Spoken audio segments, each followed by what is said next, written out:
오늘 우리에게 주신 하나님의 말씀은 로마서 15장 30절에서 33절까지입니다. 저와 여러분이 교독하신 후 마지막 절은 합독하시겠습니다. 제가 가진 성경으로는 261쪽입니다.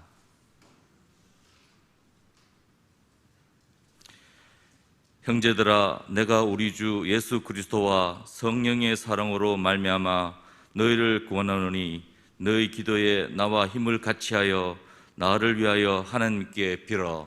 나로 유대에서 순종하지 아니하는 자들로부터 건짐을 받게 하고 또 예루살렘에 대하여 내가 섬기는 일을 성도들이 받을 만하게 하고 나로 하나님의 뜻을 따라 기쁨으로 너희에게 나아가 너희와 함께 편히 쉬게 하라. 평강의 하나님께서 너희 모든 사람과 함께 계실지어다. 아멘. 너는 또 여호와의 손에 아름다운 관, 내 하나님의 손에 왕관이 될 것이라. 아멘. 여러분, 이사야서 62장 하나님의 말씀해 보시면 저와 여러분의 존재를 여호와의 손에 아름다운 관, 우리 하나님의 손의 왕관으로 하나님께서는 저와 여러분의 존재를 인정하고 부르고 계십니다.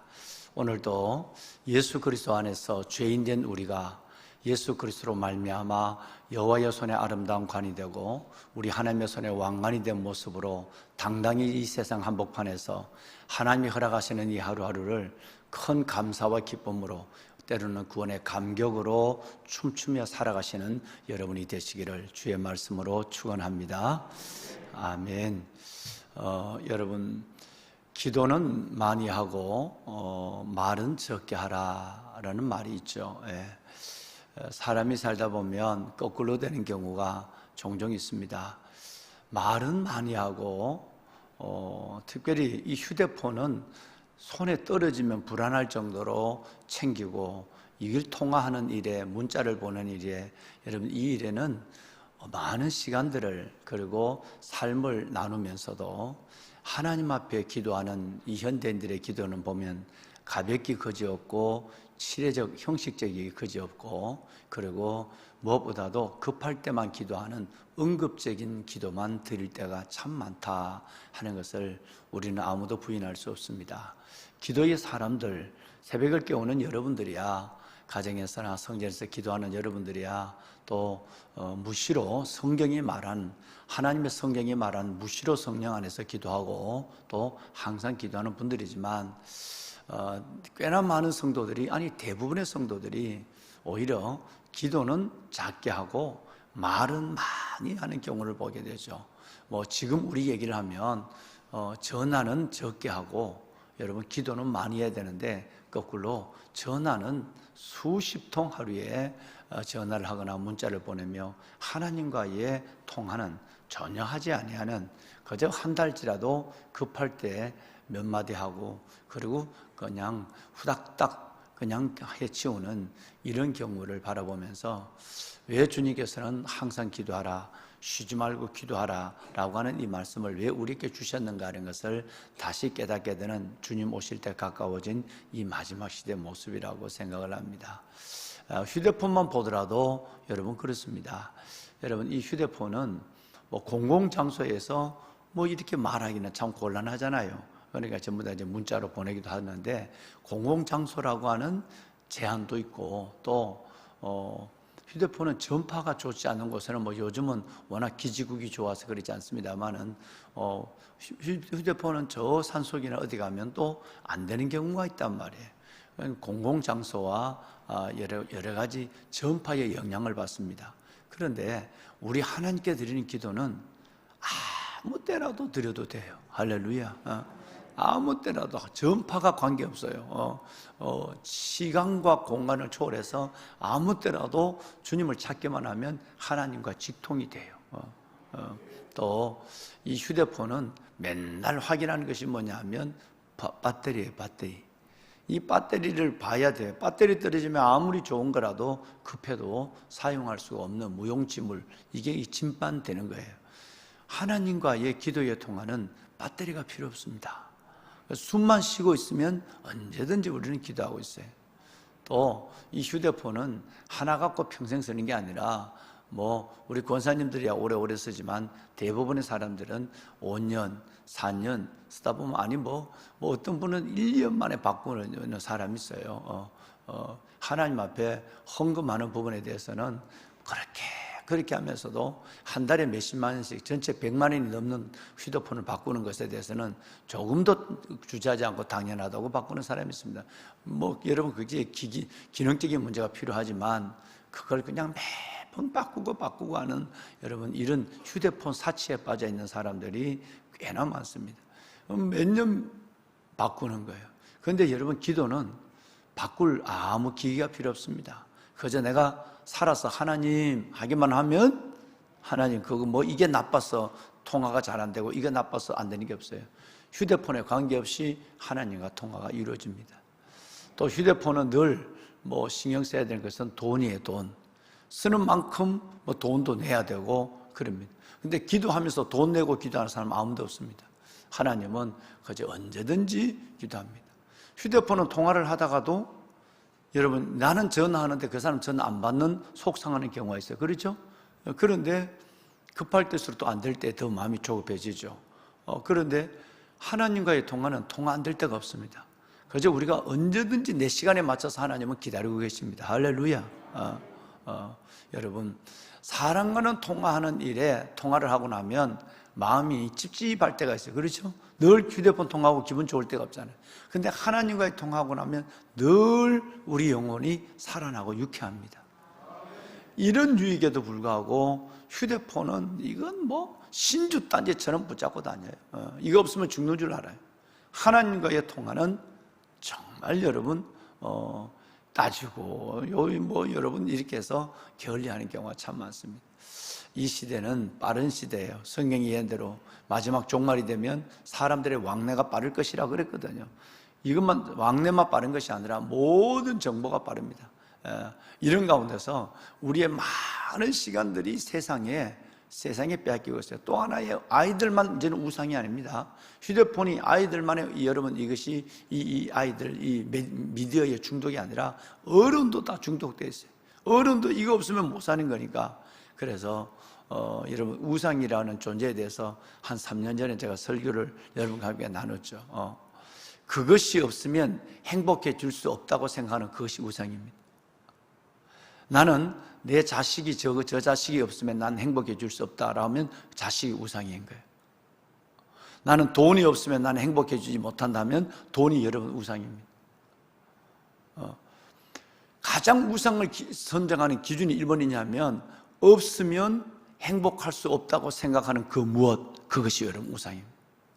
여러분 지금에게 난 그거 없으면 못 살아, 그거 없으면 난 행복할 수 없어 라고 생각하는 것이 뭡니까? 여러분 그것이 여러분 지금 우상입니다. 정확한 기준입니다. 3년 전에 그렇게 설교했죠. 예. 또 이것 하나를 바꾸면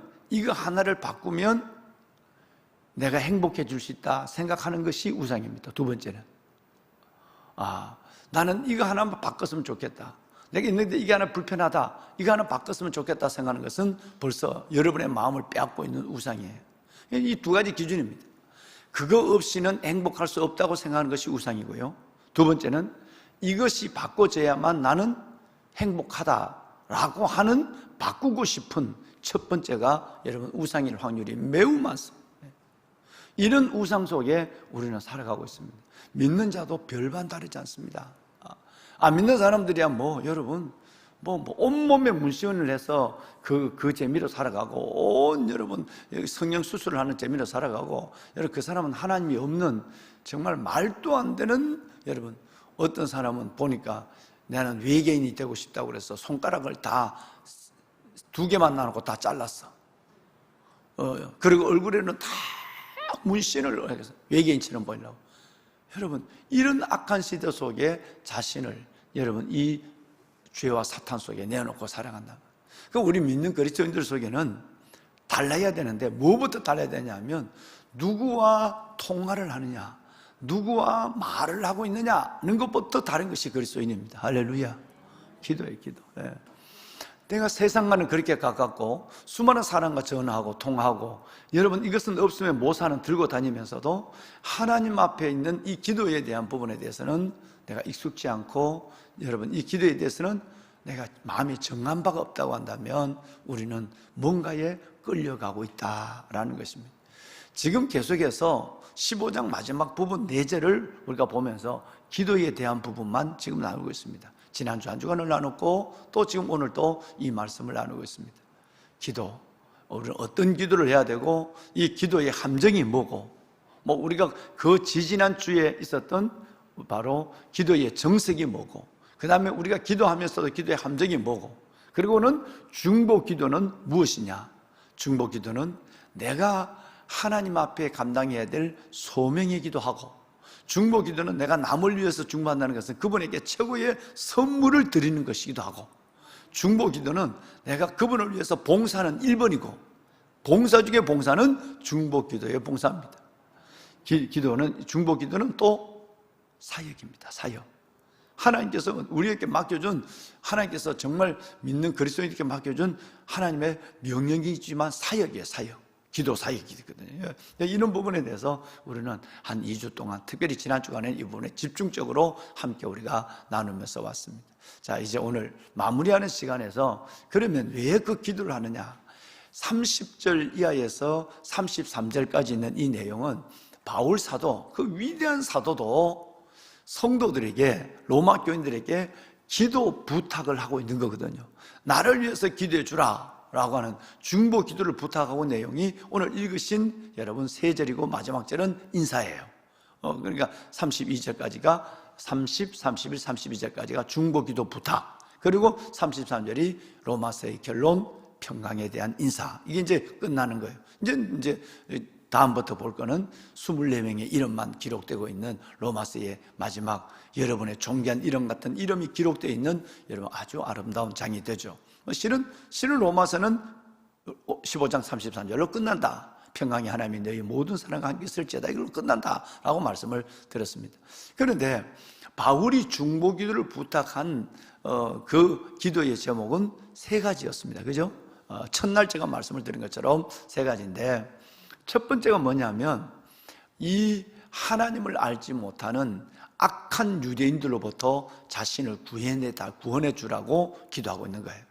하나님을 알지 못하고 믿는 사람을 죽이는, 옛날 자기가 그렇게 했으니까 믿는 사람을 죽이는 여러분 이런 유대인들을 위해서 악한 그들의 손에서 나를 벗어날 수 있도록 기도해 주라. 이건 좀 이따 다시 길게 설명하겠습니다. 근데 두 번째는 뭐냐면 개종한 예수를 믿는 예루살렘에 있는 유대인들이 내가 이 헌금을 마게도냐 지방, 아가야 지방의 헌금을 가지고 그들에게 어려움을 당할 때 전대해 줄 때, 아이고 감사합니다, 이렇게 형제들로부터 사랑을 받네요, 이렇게 감사하게 받을 수 있도록 기도해 주라. 이 성도들의 헌금을 가지고 가서 전달해 주는데, 여러분 오히려 이방인과 접촉했다는 자신을 여러분 외면하고, 또 그들에 대해서, 그들의 소중한 드려진 헌금에 대해서 아주 여러분 그들을 무시하는 이런 일들이 일어난다면 주는 자나 받는 자가 불행하거든요. 그러니까 개종한 유대인들이 이 헌금을 전해 받는 그들이 정말 마음이 열려서 여러분 우리 이방 교회가 전한 그 마음을 받을 수 있도록 기도해 주라. 그 다음에 세 번째는 내가 정말 그 예루살렘에서 이 일로 말미암아 기쁨을 얻고, 그리고 너희들께 가서 좀 내가 이제는 좀 잠깐이라도 쉬고 싶다라는 내용이 바로 로마 교인들로 가서 내가 로마에 가서 잠깐 쉬고 싶은 나를 위해서 기도해 주라. 이 3가지 기도 제목입니다. 자, 이제 구체적으로 좀 보면 첫 번째 기도 제목은 구원을 위한 기도 제목입니다. 여러분 31절에 보면 나로 유대에서 순종하지 않은 자들로부터 건짐을 받게 하고 그랬어요. 순종하지 아니하는 자들이 누굴까요? 바로 악한 유대인들이에요. 예수님을 십자가 못 박은 유대인들, 야고보를 순교한 유대인들, 바울 자신과 더불어서 스데반 집사를 죽인 유대인들, 여러분 이 유대인들로부터 건짐을 받게 해달라고 기도하고 있습니다. 자, 사랑하는 여러분, 여기서 말하는 구원은 영생을 얻는 구원, 영적인 구원이 아니라 물리적인 구원입니다. 자, 성경을 가만히 보면, 특별히 시편에 보면 구원이 2가지 의미로 나와요. 첫째 구원은 우리에게 예수 그리스도를 말미암아 영생을 얻는 구원이 나와요. 그죠? 영생을 얻는 구원. 이 영혼의 구원이에요. 두 번째, 여러분, 다윗이 나를 구원해 주소서 하는 그 구원은 뭐냐면 어려운 환경에서 건짐을 받는 물리적 구원이에요. 그러니까 영적 구원이 아니란 말이에요. 나를 악한 자들에게서 구원해 달라. 여기는 건짐으로 나왔지만 다윗은 구원이란 말을 계속 써요. 영혼의 구원과 육체의 구원이 있다 이 말이에요. 영혼의 구원은 그리스도로 말미암아 하나님 앞에 영원한 생명을 얻는 영혼의, 여러분과 제가 아는 구원이고, 또 하나는 여러분 이 고난에서, 이 질병에서 구원해 달라, 저 사람의 악한 손에서 구원해 달라 할 때는 그거는 영적인 구원이 아니라 물리적 구원이에요. 지금 여기서 건짐을 말하는 이 구원은 옛날 성경에는 여기는 건짐됐지만 옛날 성경에는 구원으로 되어 있거든요. 그러니까 나로 유대에서 순종하지 않는 악한 유대인들로부터 나를 구원해 주기를 기도하고 있는 것입니다. 자, 왜 그러냐 하면 사랑하는 여러분, 바울은 이미 순교에 각오가 됐죠. 그죠? 여러분 얘기했잖아요. 띠를 가지고 왔어요. 이 띠임자, 바울이 띠를 가지고 왔고, 이 띠임자는 로마에 가면, 예루살렘에 가서 결박을 당하고 그는 죽임을 당하리라 하는 예언을 받았잖아요. 그럴 때 바울은 뭐라고 했어요? 나는 여러분 주 예수 그리스도를 위하여 죽임을 당하는 것에 각오가 돼 있다라고 얘기했거든요. 그러니까 바울은 벌써 아마 순교의 각오는 돼 있는데, 그런데도 유대인의 손에서 건짐을 받기를 기도합니다. 왜냐하면 자기의 동족으로부터 죽기를 원하지 않는 거예요.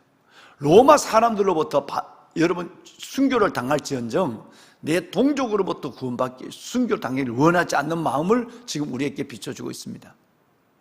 왜냐하면 베드로는 유대인의 사도고 바울은 이방인의 사도라고 자기 입으로 말하고 있거든요. 내가 이방인의 사도라고 한다면 이방인의 손에서 복음을 전하다가 죽는 소원이 있지, 내가 이방인의 사도인데 내가 동족의 손에서 죽는다, 여러분 이걸 원하지 않던 거예요. 또 하나는 아까 좀 전에 말씀을 드린 것처럼 유대인들로 하여금 더 죄를 짓게 하고 싶지 않는 거예요. 왜? 자기 동족 유대인들이 너무 많은 죄를 졌어요. 첫째는 예수님을 십자가 못 박았거든. 두 번째는 불과 얼마 전에 야고보를 목을 잘려서 죽였거든. 여러분 뿐만 아니라 자기도 모르고 스데반 집사를 함께 죽였거든.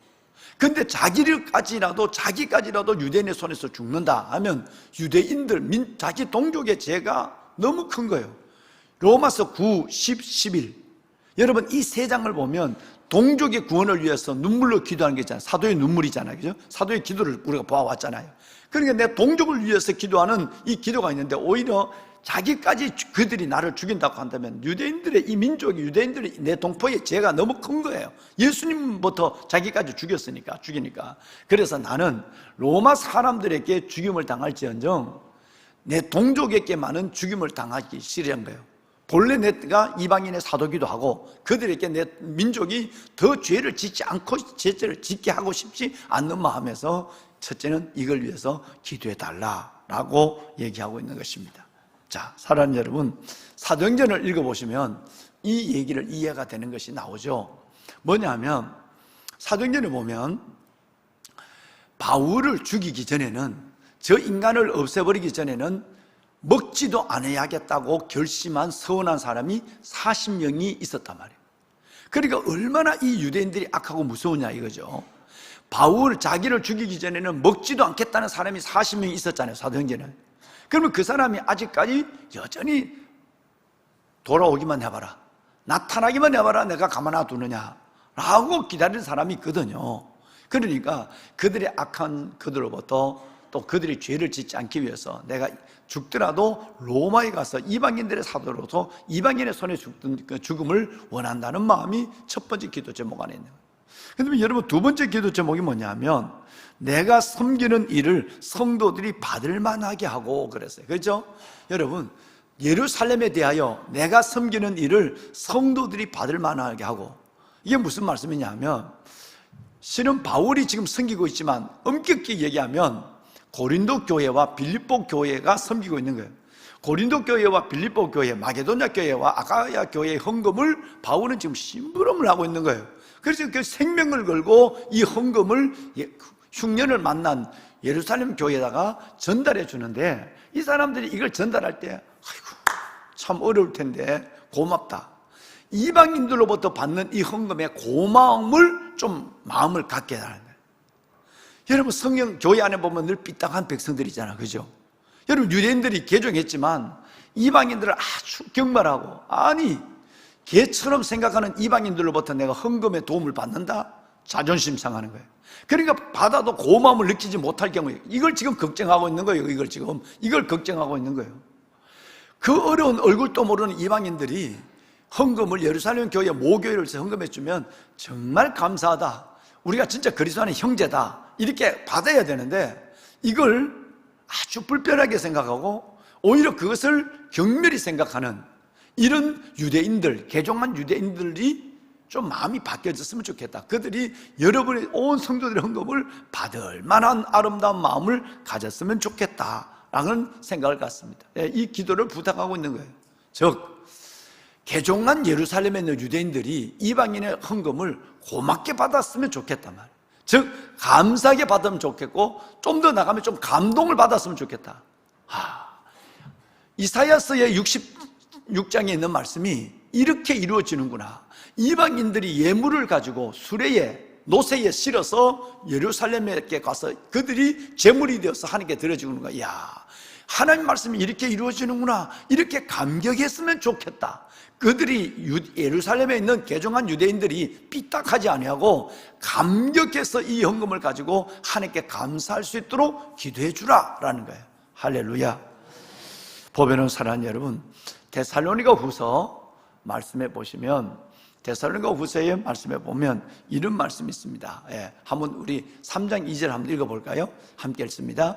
바울은 이런 부탁을 참 많이 했어요. 한번 읽어보죠. 시작.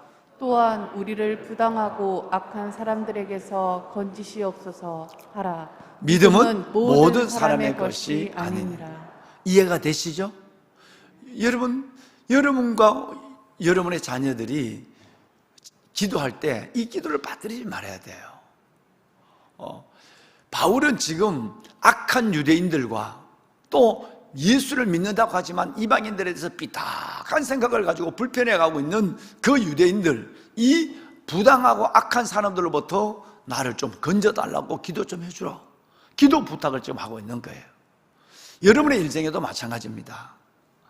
참 예수 잘 믿고 괜찮은 분, 너무너무 귀한 분이요, 아까 제가 여러분 축복한 것처럼 여호와의 손의 왕관, 하나님 여호와의 손의 아름다운 관, 하나님의 손의 왕관처럼 아름다운 사람들이 사람 하나 교회 안에서 잘못 만나서 여러분 인생이 바뀌는 경우를 저는 너무 많이 봤어요. 그렇게 교회 안에서 돈 거래하지 말라고 그랬는데, 여러분 교회 안에서 돈 빌려주고 받고, 또 뭐 교회 안이 아니라도 다른 뭐 그렇게 돈 거래하지 말고 어디 뭐 투자를 하고 뭐 이래가지고, 여러분 우리 교회를 떠난 교구장도 있잖아. 여러분 그렇게 하지 말라고 그랬는데 교구장이 여러분 돈 거래를 해가지고 그걸 만드는 집 다 날리고 여러분 이 교회를 떠난 사람들 있잖아. 우리 교회가 한두 명이 아니에요. 그렇게 내가 얘기하는데도 여러분, 그런데 그 믿음이 참 좀, 믿음이 안 좋으면 교구장 하겠어요? 그런데 이런 믿음이 있는 사람조차도 사람 하나 교회 안에서 잘못 만나가지고 여러분 교제하더라도 참 조심해서 해야 돼요. 사람 하나 잘못 만나서 여러분 이것이 그 삶의 믿음도 잃어버리고 돈도 잃어버리고 관계도 깨어지는 경우가 너무너무 많습니다. 그래서 이거는 여러분뿐 아니라 여러분의 자녀를 위해서 반드시 가슴에 두고 기도해야 될 기도지만, 하나님 정말 부당하고 악한 사람들로부터 나를 지켜주옵소서. 내 스스로도 다른 사람에게 부당하고 악한 사람이 되지 않게 하여 주옵소서. 할렐루야. 믿음은 모든 사람의 것이 아니라, 여러분 지금 개종한 유대인들이 믿음을 가지고 있는데, 가지고 있지만 그들이 믿음을 가졌다고 다 여러분 괜찮은 사람이 아니라 이 말이에요. 그래서 믿음은 모든 사람의 것이 아니라, 교회를 다녀도 부당한 사람이 있어요. 교회를 다녀도 악한 사람이 있단 말이에요.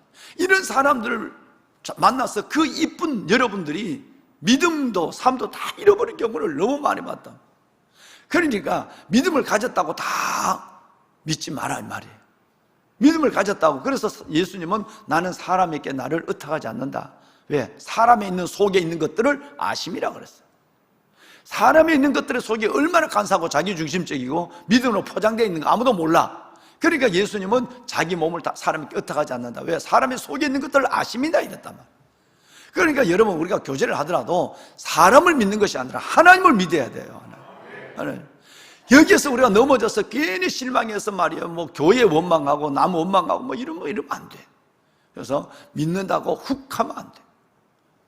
뭐든지 믿는다. 그래서 뭐든지 은혜가 은혜 되려면 따져보고 계산해보고 다시 한번 들여다보고 해야 되지. 특별히 그런 거 단 거 몰라도 물질의 거래가 이루어졌다고 한다면 이 관계는 깨어지게 돼 있는 거예요. 100번 깨어지게 있는 거예요. 절대 여러분 이건 하면 안 돼요. 그 바울이 대중과 교인들에게 보내는 두 번째 편지에서 믿는다고 다 믿는 사람 아니다. 믿으면 모든 사람의 것이 아니다. 그렇기 때문에 너희와 너희의 자녀가 부당하고 악한 자들에서 건짐을 받게 해달라고 너희도 기도하라.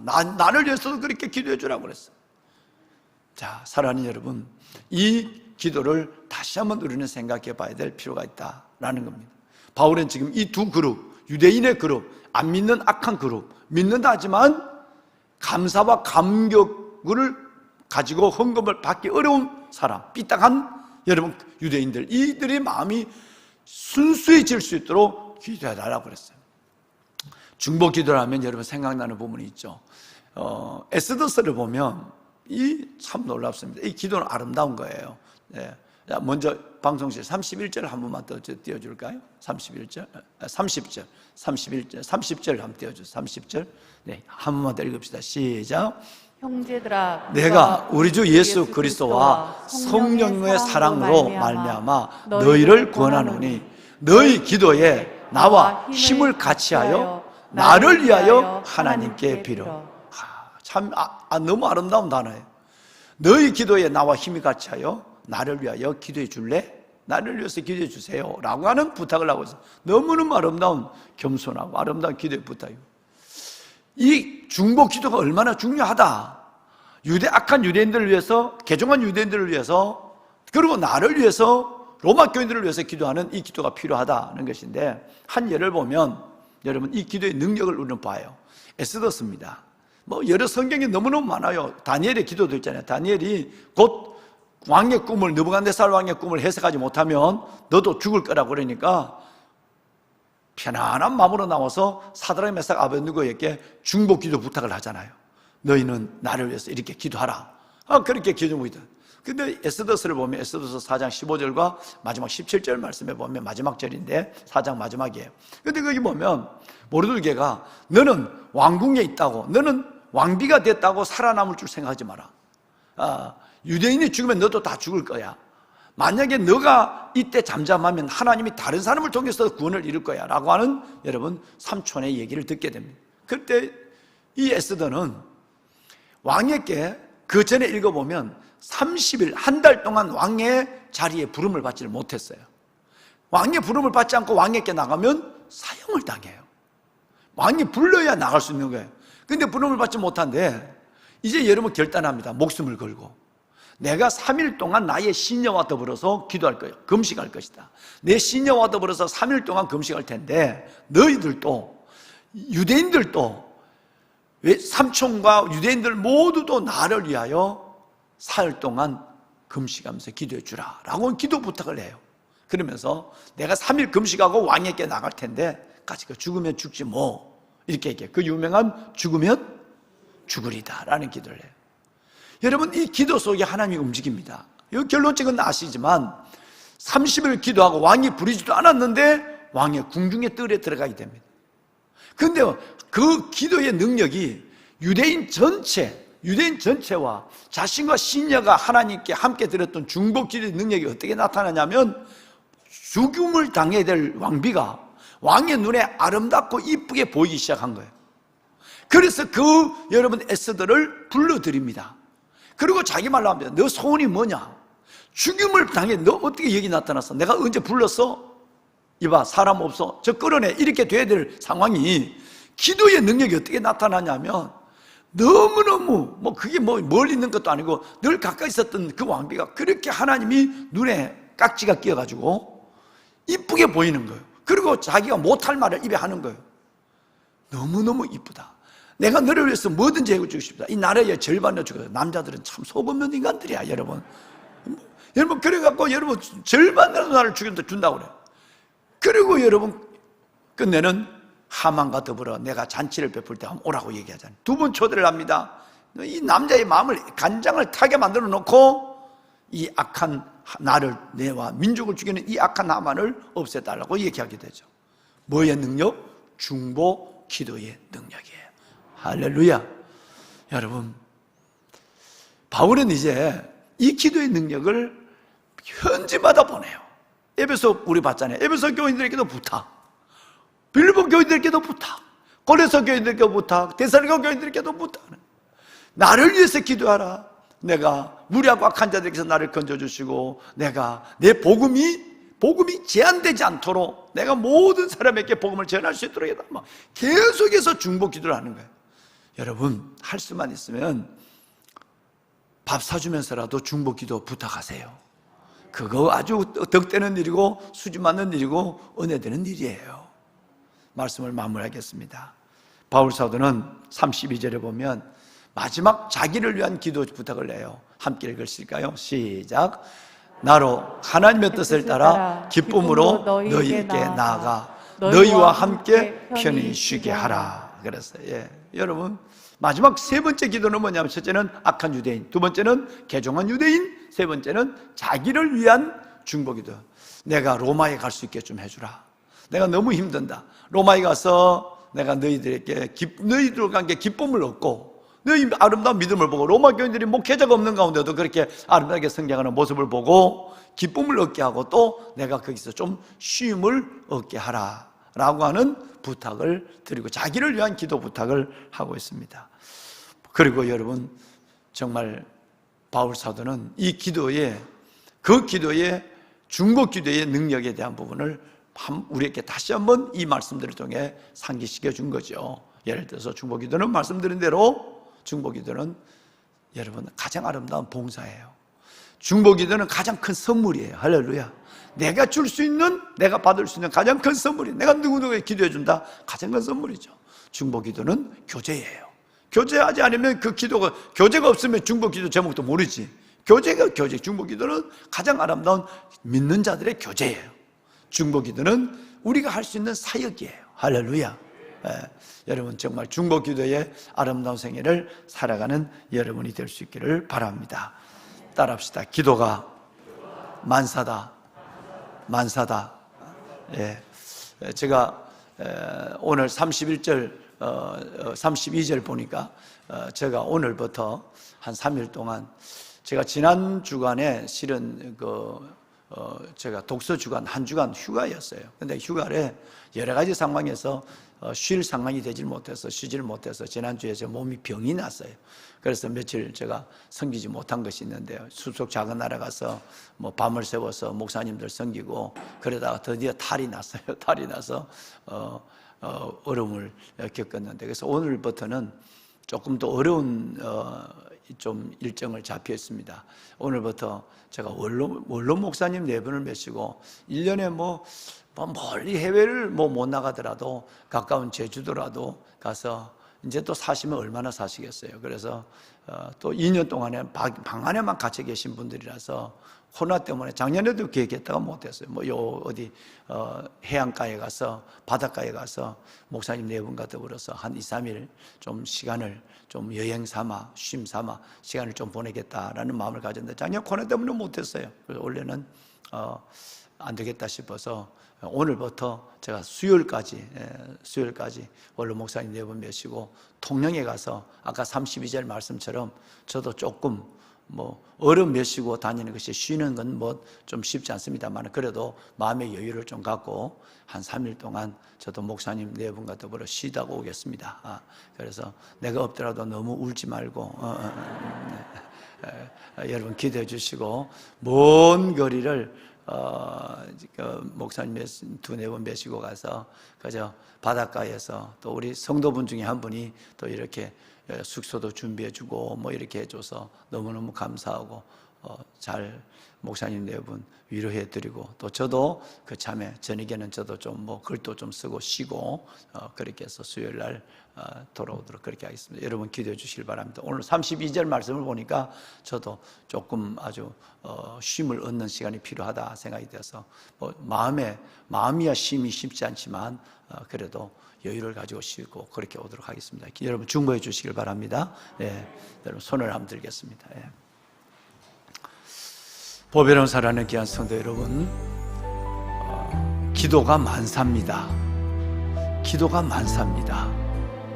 특별히 말은 적게 하고 기도는 많이 하고, 통화는 좀 줄이고 기도는 좀 늘렸으면 좋겠습니다. 무엇보다도 남을 위한 중보 기도가 가장 아름다운 선물이고, 남을 위한 중보 기도가 가장 큰 봉사고, 그것이 교제고, 그 기도가 하나님이 내게 분부한 사역임을 알고, 나만을 위해서 기도하는 기도에서 이제는 기도의 범위가 확장되어서 바울처럼 교회마다 사람마다 나를 위해서 기도해 달라고 중보 기도를 부탁하고, 또 내가 중보 기도를 할 수 있는 기도자가 될 수 있기를 원합니다. 하나님 기도의 영을 더하여 주옵소서. 오늘 받은 말씀을 생각하면서 우리 다 같이 주님을 세 번 부르고 함께 기도하는 시간을 갖습니다. 주여, 주여.